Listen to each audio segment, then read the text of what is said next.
A simple thought. Monkeys, that are known to have a developed social life, organize in small groups of several dozen members.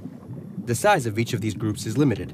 In order for them to function, all members of the group need to know each other well. The average size of the group changes from 20 to 50 members.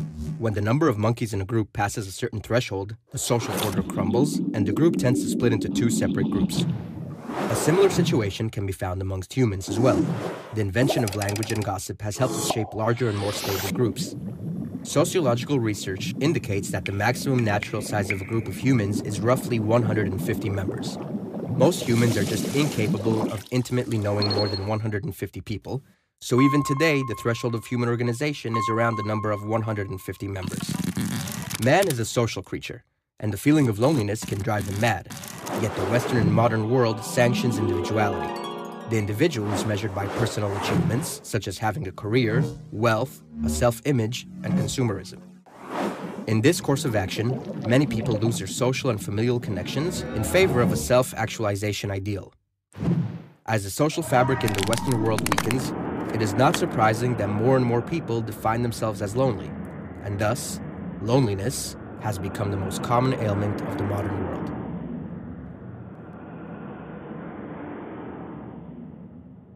One of the possible reasons for this ailment is the online social network. In a world where time is money, in which our surroundings heavily pressure us to achieve more and more, our social life becomes tainted and more demanding than ever before. And then there's technology. Simpler, hopeful, optimistic, ever young.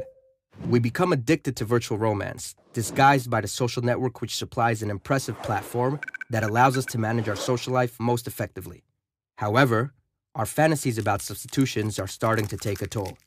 We're collecting friends like stamps, not distincting quantity versus quality, and converting the deep meaning and intimacy of friendship with exchanging photos and chat conversations. By doing so, we're sacrificing conversation for mere connection, and so a paradoxical situation is created, in which we claim to have many friends while actually being lonely.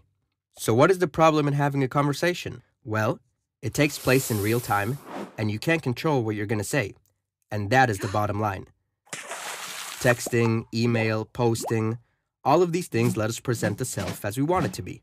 We get to edit, and that means we get to delete. Instead of building true friendships, we're obsessed with endless personal promotion, investing hours on end building our profile, pursuing the optimal order of words in our next message, choosing the pictures in which we look our best, all of which is meant to serve as a desirable image of who we are. We're expecting more from technology and less from each other. The social networks aren't just changing what we're doing, but also who we are. And that's because technology appeals to us most where we are most vulnerable. And we are vulnerable. We are lonely, or we're afraid of intimacy, while the social networks offer us three gratifying fantasies.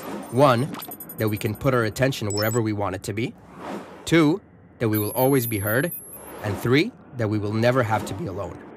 And that third idea, that we will never have to be alone, is central to changing our psyches. It's shaping a new way of being. The best way to describe it is, I share, therefore, I am. We use technology to define ourselves by sharing our thoughts and feelings, even as we're having them. Furthermore, we're faking experiences so we'll have something to share, so we can feel alive. We slip into thinking that always being connected is going to make us feel less alone. But we are at risk, because the opposite is true. If we are not able to be alone, we're only going to know how to be lonely.